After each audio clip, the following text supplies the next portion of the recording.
Oh, there I am. Oh, a towel. Thanks, just been handed a towel because things will be messy. What? Hello. Yes, it's 1:30. I know you're like, she's not going to do it. She's not going to do it. I said, no, I'd probably do it tomorrow. I take Friday off. But here I am. Yeah, we're getting ready for the show. It's cray-cray. It is totally cray-cray here, but we're doing it. We're doing it. We're doing it. Here, like, do you want to see? I'm gonna lift up the camera and turn the thing. Chaos. It's chaos, I tell you. Look, there's the brick wall, and there's cameras and things. It's just madness. Madness, I tell you. But here we are, in my little chair. My quilt, my kitty quilt. Yeah, my quilt. What? It's, the 6th. Yes, it's August 6th. It's Thursday, August 6th. And tonight, at 5 in Listen For Us is my little show that I do over there. It's like exciting. We did a sound check and everything, and we checked like the upload of the internet speed, and we checked like the video and the sound quality and the lighting, and it was fabulous. Everything actually worked. It was like, whoo! So, today is August 6th, which is National Fresh Breath Day. I do try to brush and Polly T says hello from 35,000 feet. Oh my God, Polly's in the air. It's great. National Fresh Breath Day. I do try to, I have gum when I brush my teeth. National IPA Day, first Thursday in August. Don't have any beer here. National Wiggle Your Toes Day. Can you wiggle your toes? Yeah, wiggle my toes. It is good for you to wiggle my toes. To wiggle my toes, for me. Is it good for you to wiggle your toes? I suppose. I could, like, reposition everything. I am actually barefoot. I'm wearing sandals, and I painted my toenails, so I could wiggle my toes.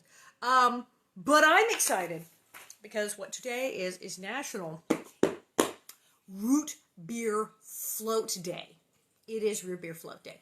And I have, did I get root beer? No. Again, I keep, like, forgetting to go to the store and do these things. I did not rush out and get root beer, but I have Coke. A Coke float is always good, even though it's Root Beer Float Day. Probably Coke Float Day is another day. And this is a mug of ice cream. It's a frosty mug, so you can't quite see here. I wipe the frosty mug. You can see how much ice cream we sort of have in there. There you go. And this is a Coke. That good. It's kind of ridiculous because it's float, because there's like totally sugar in there. Jakarta. We have people, we have Texas, we have people all over the country, all over the world. We have people in Jakarta, and we have people on an airplane watching this. That's just banana boat. It's crazy, crazy, crazy, crazy. I have a flexi straw. Yes, I do. And I promise not to throw it in the ocean, or I will dispose of it correctly in the recycling bin. And so I'm going to take this here. Mug. Let's see here. I'm defrosting my mug a little here so you can see. There, it's ice cream. And I'm going to very carefully. I'm so going to make a mess. That's why I have a towel. I have a towel. Wait. I'm going to move my book so I don't get up. Hey, I'm wearing a Missouri bonnet. It's not a Minnesota bonnet. I went blue. I'm wearing a Missouri bonnet today because I have lots of those. And we are restocking. Hawaiian rolls, Miracle Whip turkey sandwich. Whoa, okay. Turkey sandwich and Hawaiian rolls. That sounds good. So there. It's a float. It's foamy. It's a float. There we go.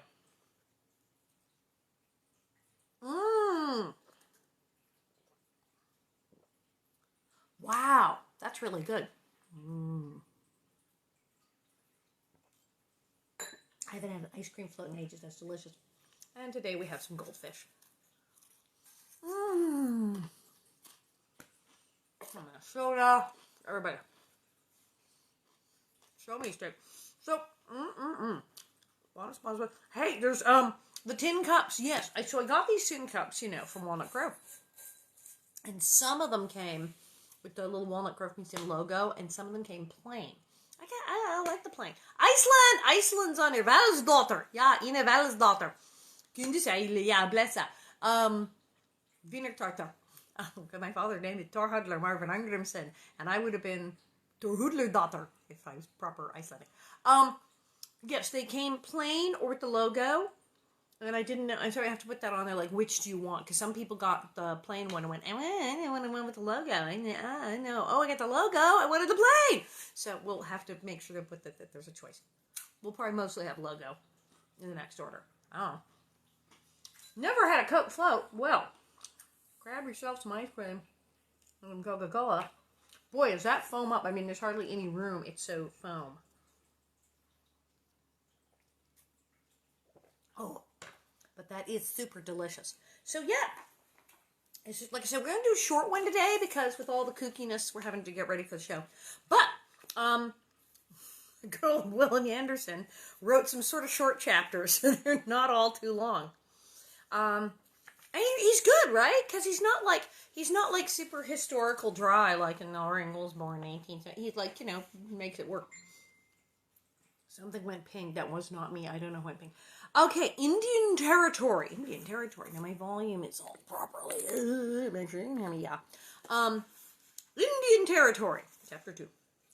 Our Uncle Sam is rich enough to give us all a farm, it says. Which I think that was a song, and we even heard about that in the Those words made Pa Ingalls happy. He and Ma had worked hard to pay for their Wisconsin land, but in a depression following the Civil War, the 1800s was like full of depressions. Remember, like we had the depression in the 1930s, and then we had like a big recession in the 70s with inflation now, but then we were kind of good, really, until after 2001, we had a crunch. And then now, which is kind of like 1894. But the 1800s, like every time they turned around, there was a depression right after the Civil War, and then there was the Panic of 1894. It was like every 10 years they had something go wrong. So they were having depression. All their money had been lost in a bank failure. How many people? When was the last time we had a bank failure? We had a bank failure in the 30s. We haven't had like a bank failure in like a really long time.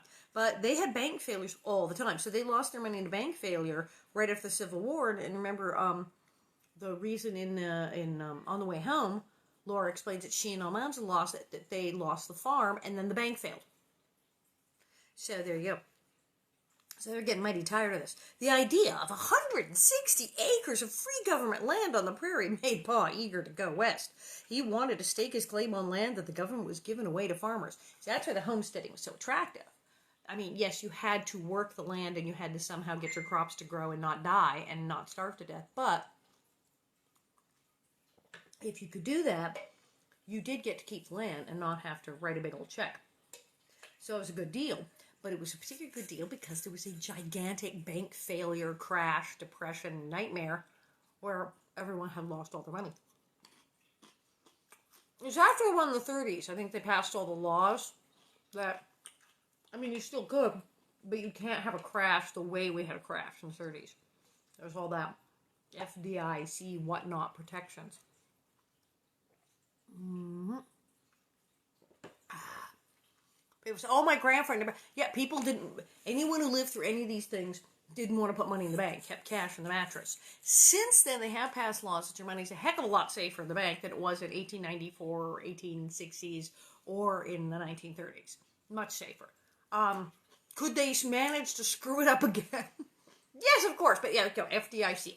So we have at least basic protections on our money if there's a bank failure that we do not have. Ingalls did not have, and people did not have in the 1930s. Up until the 1930s, putting your money in the bank was actually kind of a risky proposition. It is not as risky a proposition now. Thank heavens. So, you're going to go get this free land. That's the ticket, he'd exclaim when he thought about following the sunset west into new country. The big woods was filling up with people. From settlements like Pepin and others along the Mississippi River, farmers were penetrating the forest. They were establishing new homes and farms, just as Pa and Ma had done. By the late 1860s, there were many Swedish neighbors living near the Ingalls farm. Ma enjoyed having people nearby, but they interfered with Pa's hunting and trapping. He knew that in the west, deer, antelope, prairie chickens, and wild turkeys ran thick and free over the level land, where the deer and the antelope played. In the evenings, around the fireplace, Pa and Ma talked about moving west. They always discussed their plans together carefully. Pa was ready to leave Wisconsin, but Ma looked around her snug house, and Mary and Laura were so young, and she wondered why they should leave home behind. They had all the relatives were like across the street, so there were reasons to stay, and they had food. Remember, they're like starving for the rest of the books. The last time they had food was the big woods, so it's pretty risky. And but yeah, in the book it talks about Pa went to get the free land because they wanted to move west. And here they mention because they lost everything in the bank failure, like crunch. Oh, someone got the cameo. Oh, yes, we got the cameo. Oh, yes, you're welcome. You're welcome. That was fun. They're very fun to do. Yes, that was good. Pa always remembered that Ma had been a teacher, and he said she had a way with words. As a schoolgirl, she had written a composition about her feelings for home and family. Who would wish to leave home and wander forth in the world to meet its tempests and its storms, Ma had written. Give me a place at home with a seat at the fireside where all is happy and free. But as Laura once said, my parents possessed the spirit of the frontier to a marked degree. They decided to follow the tradition of the families and move west. In 1868, Pa and Ma sold their farm to a Swedish settler named Gustav Gustafsson. Because that was a totally thing to be named back then. Their destination was Kansas. I have relatives who were named things like Gustav Gustafsson. So he heard Arngrim. To prepare for the long trip from Wisconsin to Kansas, Pa fitted white waterproof canvas over the curving bows to cover his wagon. That covered wagon would be the family's home till they could build another house. Ma packed all the belongings for the little house that would fit in the wagon. Carefully, she wrapped the books she liked to read aloud to Pa, their clothes, dishes, bedding, and keepsakes. Pa's fiddle rested softly between the quilts. It's quilts. That's why you need good quilts, because quilts, you can put your fiddle and stuff in there. It traveled with them like a friendly member of the family. Jack the dog, Jack the bulldog with dark spots on his tawny coat, would follow the wagon west. It was important to have a good watchdog on a trip into the wild, untamed territory, that's for sure. Laura and Mary watched the preparations for moving, but they were too young to help. Family and friends wished the Ingalls good fortune on their journey, although many of Pa's and Ma's brothers and sisters wondered why they were leaving. The big woods were good enough for them. On the day they left Wisconsin, Pa drove the horse-drawn covered wagon through the big woods to the shores of Lake Pepin. There was thick ice on the lake, so it became a bridge to the west as Pa and his girls crossed over it. On the other side was the state of Minnesota. Hey, remember, in the book, when they crossed and the ice cracked, and they were kind of like going, what's that noise? It would be the ice cracking on the lake right behind us, and it'd be been 5 minutes later, we'd all be dead. It's dangerous, I'm telling you. It's very dangerous.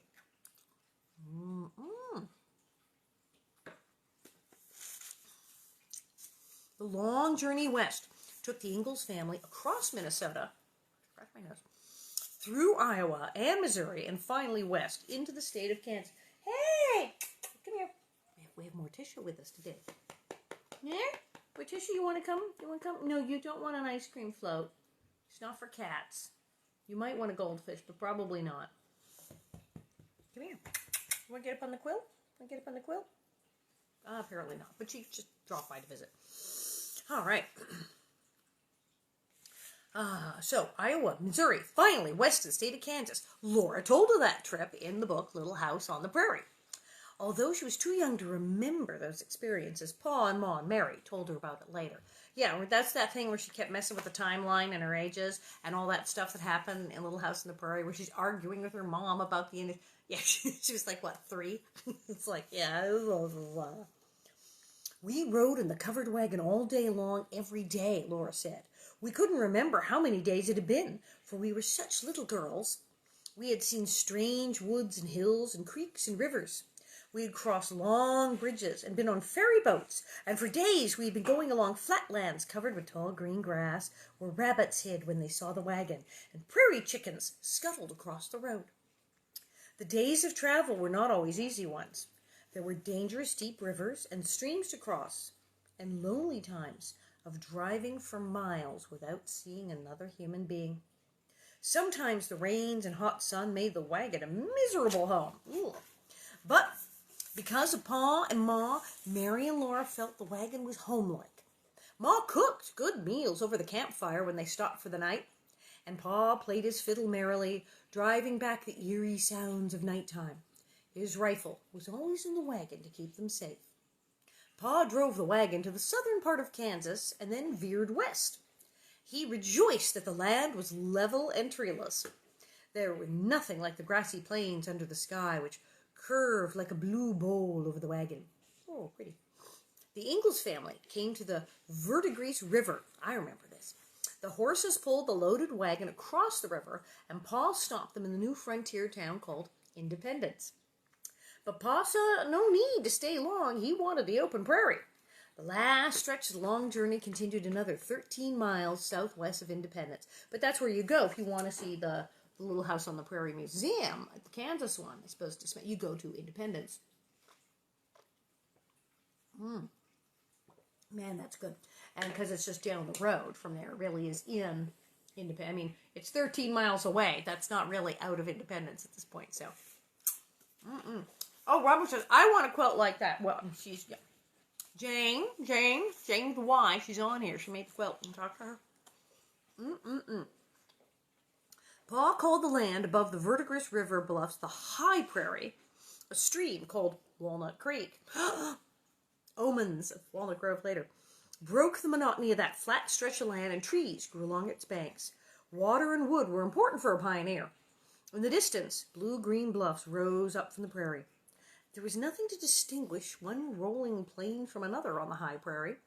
The sea of grass was level and empty-looking in all directions. There was no one to ask for advice about the place where the covered wagon stopped. Pa just said to Ma, "Here's the place we've been looking for." That's a little random, I think. The location where Pa and Ma decided to stop was in Rutland Township in Montgomery County. In Kansas, yes, Rutland Township. I don't know where that is. This Pa and Ma knew, but what they didn't know was they had picked a place on land not legally open for settlers to homestead. Yeah, see, that's the problem with sort of randomly going, this looks good. You might want, you check the map. You check that thing, the note the government gave you of where you were allowed to go homestead. Oopsie daisies. No. Okay. Not really open. They had driven 3 miles. All they had to do was stop, 3 miles back, and they would have been absolutely easy peasy, completely legal, no problem whatsoever. They'd have been fine. They would have been on legally homesteadable land. A mere 3 miles back. But they kept going that last 3 miles and drove smack into Indian territory that was completely marked off as being for the Indians. No sense of direction. Tis. Oh dear. So that's the problem. 3 miles they had driven 3 miles into what was called Osage Diminished Reserve, a reservation set aside for the Indians. It was the home of the 7 bands of the Osage Indians.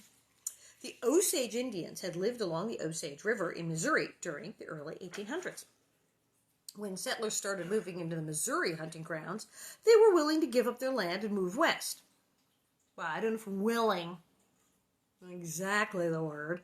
Maybe they said, well, these people are going to kill us, so we'll just go to the next place. They're fine, whatever. They were willing to give up their land and move west. In the 1860s, their reservation included all of Montgomery County, with the exception of a 3-mile slice of land. The tribes lived in camps along the Verdigris, except while they were on hunting trips farther west. During one of these trips, settlers like the Ingalls family entered the quiet, empty lands and started building homes. So it was totally a reservation. It was like just marching into a reservation and setting up shop. That's what they did. And they didn't get it.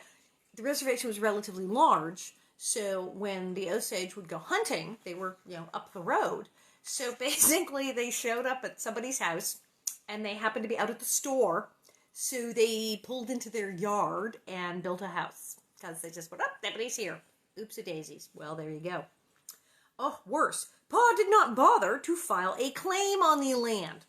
If he had, he would have found out that he and his family were living on the Osage Reserve. The prairie was so vast, and Pa was so anxious to build a house and start a farm, he was not concerned with the business of applications for homestead land. His goal was to haul enough logs from the banks of Walnut Creek to construct a cabin. Okay, the whole point of their schlepping all the way out there was for homestead, was to get free government land, a homestead contract, where they would get a hunk of land, and if they could prove up on it and grow crops, they would not have to write a check. That was the deal. And it worked out for a lot of people. It was harsh. I mean, Absolutely. People wound up going right over into Indian land. Next Indian land, they wound up moving the Indians again. You had to keep the crops going first, and it was very difficult. If there was a bad spell, if there was a hailstorm, if there were locusts, if there was a tornado, oh well, you lose. Yeah, and your crops, you didn't prove up. Your crops didn't last. You didn't make a living, so you have to leave now. And people died. And people starved to death and had accidents, and or they stayed there for years trying to grow crops, get it to work, and there was a hailstorm or locust, and they didn't prove up, and they're like, no, you don't get the land. So it was awful, awful, awful, awful. But it totally worked. The Arngrimson's farm in Saskatchewan, the Arngrimson's farm, indeed, was in the Dominion Act of Canada. So yes, homesteaders. That's my family. It's homesteaders. So, absolutely, there were people who worked. Also, the Homestead Act, I think the Dominion Act of Canada as well, was not exclusively to the usual white male homeowner guys. Single women did homestead. Young men, I was at Almanza, was like not even really 18. He was like, I'm homesteading. Freed slaves. There were freed slaves who checked the fine print and said, hey, look, we can homestead. And so even freed slaves were able to go out and suddenly own land. Also, completely cray-cray, I did not know this until recently, all this Little House reading, Native Americans. Now, most of the Native Americans, Indians, were with their tribes trying to hang on to their tribal lands, try to fight for the tribal lands, trying to not have the homesteaders. But if you were a Native American, and maybe you'd already been displaced, maybe you saw the coming wave of all this homesteading and went, oh man, this is not going to end well, you could go fill out the paperwork, and you could homestead, and then you would own that land. So Native Americans were not excluded, freed slaves, black people were not excluded, women were not excluded. So the homesteading thing, you actually could homestead, and it was open to people that things you're usually not open to, especially in that time period in government. It was open. If you were breathing and you could fill out the paperwork and go get on that chunk of land and prove up and grow the crops, and it did. It totally worked out. There were people who it totally worked out for. Not Charles Ingalls. Not one of them. He was not one of the people it worked for. However, the fact that he didn't check and he didn't file a claim. Okay, I'm not sure how you get the free land if you never file the claim. Because they have to time from the time you file the claim to the proving up to say you got the land. So if he never filed a claim, how does that work? So that's a problem. He did not file a claim, and if he'd filed the claim, they would have said, go back about 3 miles and file a claim there, silly, because you're smack dab in the middle of the reservation. So he did not file a claim. I don't know why. And they would have found out they were living in the Osage Reserve. So vast, he just didn't care. Establishing a new home on the prairie was a difficult process. No kidding. Pa had to select and cut straight trees for logs, bring them to the house site, and slowly raise the walls. A well was dug for fresh water, and a log stable was built to keep the horses safe from the wolves that still roamed the prairie. On his hunting trips across the prairie, Pa encountered other new settlers. Some were frontiersmen, including a man Pa simply called Edwards. Pa met the Scott family, and he learned of Dr. George Tan, a black doctor who helped the Osages through sickness. Pa found them all to be nice folks. Charles Ingalls was a good carpenter, and he exchanged work with the neighbors, as pioneers often did. But Pa worked alone with his sod plow when he broke up the grasslands into fields. It's a lot of work for one guy. Breaking the prairie for the first time was hard labor for the man behind the plow and for the horses pulling it. The tall grass country was not used to the steel edge of the plow, cutting the sod and turning the grass under. Sometimes dense root systems under the grass were so thick that Pa had to attack it with his axe before the plow could pass through. Laura was 3 1/2 in August of 1870, and she well remembered a trip she and Mary and Pa took across the prairie one hot summer day. Mrs. Scott, their jolly neighbor lady, had come to visit Ma, and they stayed in the shady cabin. Pa wanted his girls to see an Indian camp. Along with Jack, they walked across the prairie until they reached the little hidden valley. Now that's true. She would remember that. Yeah, 3 1/2 and something that exciting, and the little beads and all. But you see, there you go. All that stuff in Little House on the Prairie where Laura says this and Laura says that, and Ma talks about the Indian. Laura says, no, the Indian has these long involved. She was 3.5. So, yeah. And all that stuff. She remembers this and remembers that. And Dr. Tan and Mr. She don't remember none of that. She made that up. Because she was 3.5. She changed the timeline and pretended that she was a little older there. So, but they did. They went to the Osage camp. The Osage were away, again, on a hunting trip. So their camp was deserted. But Pa showed Mary and Laura the ashes where fires had been and holes where tent poles had been sunk. In the dusty ground were bright spots of blue and red and green Indian beads. I did like that story where they find the beads. Mary and Laura hunted for them for hours, with Pa helping. When the summer sun was setting, Pa and his girls walked home to the cabin on the high prairie. They had left Mrs. Scott and Ma visiting together, but when they got home, Ma was lying in bed dozing. In the crook of her arm was a tiny black-haired baby. Wait, what? Ma told Mary and Laura this was their baby sister. Pa said they would name her Caroline after Ma, but they could call her Carrie. In the family Bible, Ma wrote, Caroline Celestia Ingalls, born Wednesday, August 3rd, 1870, Montgomery County, Kansas. So there you go. Now it's making sense. That's why they went to the Indian camp. Hey, kids. Oh, look, Mrs. Scott's here, who's like a midwife in her spare time. Let's all go all the way out to the Indian camp, like all day, and get the heck out of here and distract the kids for 8 hours while Mom has a baby. So that's why they went out. It wasn't like, oh, we got nothing to do. It was like, let's make ourselves scarce while Mom and the midwife do their thing, and there will be a baby when we come home. Yep. Laura did not always give us a real scoop. Not long after baby Carrie was born, a visitor called at the Ingalls home. The United States census taker. Hey, the census is coming up now. There's all those commercials. You be sure to, get your census info in. The census was taken every 10 years, it still is, whether people lived in Wisconsin or Kansas or Maine or California. Although the census taker spelled the family name as Ingalls, like Marty Ingalls, Shirley Jones' husband, Ingles, the rest of his listing was correct.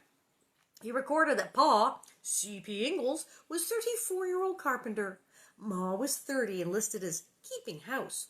Mary was 5, Laura was 3, and Carrie was only 2 weeks old. The census taker did not list a value on Pa's new farm, nor those of the neighbors nearby. The reason was the settlers held no ownership of the land. The land still belonged to the Osage Indians. Because he didn't file a claim. Indians often stopped at the Ingalls cabin. Yeah, because they were in their yard. They appeared as suddenly as rabbits or prairie chickens just coming out of the prairie grass. Pa had unknowingly built the cabin along a dim old Indian trail, which was still used by the Osage. Well, that means it's not an old. If it's still being used, that's not an old Indian trail. That means that's the current Indian trail. So indeed, he's on their highway. So he moved onto their land and built his house in the middle of the highway. Charles. Sometimes without a sound, Indian braves popped in through the low doorway. Like all visitors, they could be friendly or unfriendly, welcome or troublesome. Most of them were hungry. Ma gave them cornbread, and usually they left satisfied.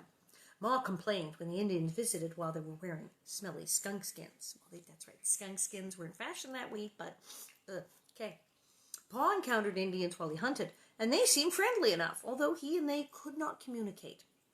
But as more white-top-covered wagons drove into their land and acres of grass were plowed up, the Osage could see that their hunting lands were being disturbed. The lands promised them by the United States government were being invaded.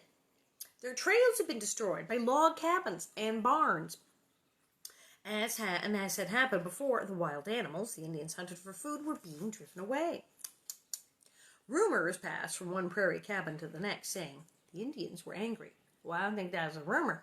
I think that is a fact. The government was sent army cavalry, to patrol the prairie.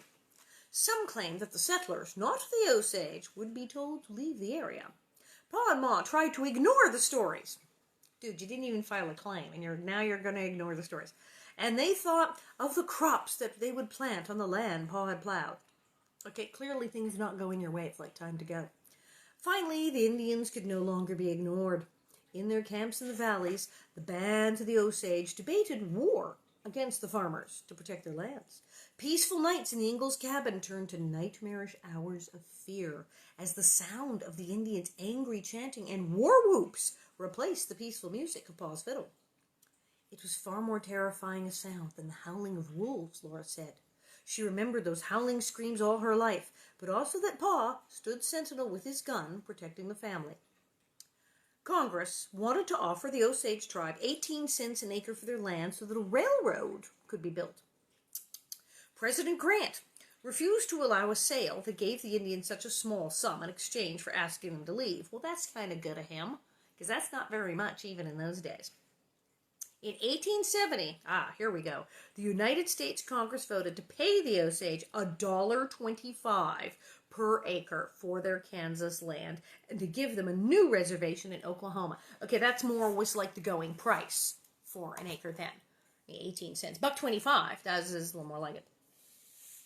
These decisions in far-off Washington were what caused the Osage councils to argue so hotly during nights of debate. I'm burping for my throat. The Indians decided to accept the offer. When they left in the fall hunt, they rode across the old trail that passed right by the Ingalls cabin. Pa and Ma and Mary and Laura and Carrie were all there when the long, long lines of Indians on foot and on horseback went on to yet another reservation. The Indians were not the only people who left Montgomery County. Some of the settlers moved on, too. The Indians' future had been decided by a treaty with Washington. A letter from Wisconsin helped the Ingalls family to decide theirs. The letter was from Gustav Gustafson, who had bought Pa's farm near Pepin. He did not want to finish paying for the land, and he wanted Pa to take it back. Say what? Wait, in the book it was like, oh, we have to leave, and the Indians are leaving, and we have to leave, and wait, what now? I forget that they didn't get... Wait, Gustav said, I ain't got the money? Pa and Ma discussed returning to Wisconsin. They decided to go. Mom mourned all the work and time they lost by leaving their prairie home behind. It seemed all for nothing. But Pa was not concerned. Oh, never mind, Caroline. He said, Wisconsin is not so bad. There will be good fishing in Lake Pepin and hunting in the big woods. There'll be strawberries on the hill slopes and sprouts in the wheat field. But what are a few sprouts more or less? Go. That's chapter 2. That's what we do for today. Now, in the book, it's like, oh, well, the Indians said we went on and lost Britain, and then we went on to Walnut Grove. Well, no, actually they went home to Wisconsin. And that's why all the timelines are funky and Laura's age is, like, wrong all the time. She skips things. Like, there's a whole thing where they moved to Burr Oak, Iowa. And if you're reading the Little House books, it's like, what? What Iowa? What Burr Oak? Who? Gustav took backsies. So we just said, no backsies, Gustav. Exactly. Gustav went, no, I don't have the money. So they had to go back. So all that boo-hoo-hoo, the government made the move, the Indians made the move. No! The guy just sold the house to didn't have any money. That's why they moved. What can you do? What can you do? Well, that was great. I like that. So, yeah, Friday, like I said, I am break. So chapter 3 is great. Give them a wagon. They're ready to go. And that's when they go from Kansas back to the big woods. It'll be lovely. And we shall read that. Shall we read it tomorrow? I don't know, man. Like so much. So I'm going to do a little show tonight. And, there's so much going on. And then, Friday, I may just take a big nap. And then Saturday I'll be here, and we'll read, and I'll eat more goldfish, and we'll have snack. In case I don't read tomorrow, so you know that tomorrow, August 7th, it's Purple Heart Day. It is National Lighthouse Day, National Raspberries and Cream Day, International Beer Day, National Water Balloon Day. Cool. Oh, but then Saturday will be fun because Saturday is CBD Day. Hello. Frozen custard, Sneak some zucchini into your neighbor's porch day. Zucchini, dollar, bowling, garage sale. It's National Garage Sale Day, and I'm not having a garage sale. I love garage sales. But, yes, we will celebrate all of that Saturday. It'll be fabulous. So we just might skip tomorrow. But then we'll get this book. I like this book. I like this book better than On the Way Home. On the Way Home was kind of tough going. This is much better. So we'll do that. And like I said, at 5 o'clock, I do my little show. And, things will happening. Wow. So, thank you so much. And, wash your hands. And wear your masks. And take care. And call your friends. And, if you haven't bought a ticket already, stageit.com. You can go. There's probably tickets. It's cheap. It's like $10 or something. And then you have a ticket and you can watch my little live thingamajiggy. And I'll be answering questions. I will. So, see you soon.